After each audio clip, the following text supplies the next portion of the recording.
మహాశివరాత్రి పర్వదినాన ఓం నమ శివాయ పంచాక్షరి మంత్రంతో యావత్ శైవ క్షేత్రాలు మారుమోగుతున్నాయి. ఈ శుభదినాన బోలాశంకరుని దర్శించుకోవడానికి భక్తులు ఆలయాలకు పోటెత్తుతున్నారు. ముఖ్యంగా తెలుగు రాష్ట్రాల్లో పంచారామ క్షేత్రాల దర్శనానికి ఒక ప్రత్యేకమైన విశిష్టత ఉంది.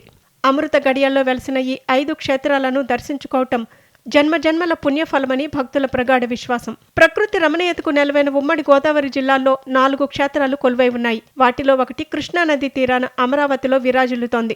ఇక్కడి శివలింగాన్ని స్వయంగా ఇంద్రుడే ప్రతిష్ఠించాడని చెప్తారు. పంచారామ క్షేత్రాల్లో మొదటి పుణ్యక్షేత్రంగా స్వామివారు అమరేశ్వర స్వామిగా పూజలందుకుంటారు. పంచారామాల్లో రెండో క్షేత్రం ద్రాక్షారామం.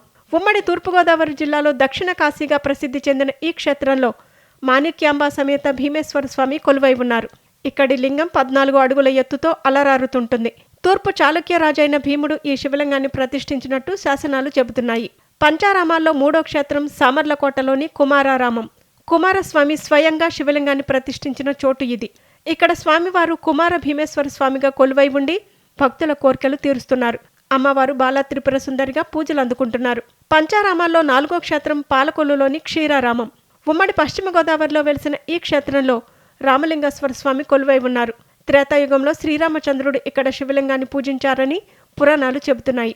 పంచారామాల్లో 5వ క్షేత్రం పశ్చిమ గోదావరి జిల్లా భీమవరంలోని సోమారామం.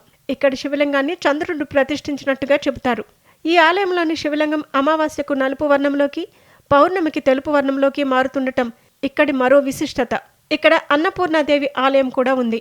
మహాశివరాత్రి వంటి రద్దీ రోజుల్లో కాకపోయినా కార్తీక మాసంలో లేదా ఇతర శుభదినాల్లో సూర్యోదయం నుండి సూర్యాస్తమయం లోపు ఈ 5 క్షేత్రాలను దర్శించుకోవాలని భక్తులు కోరుకుంటారు.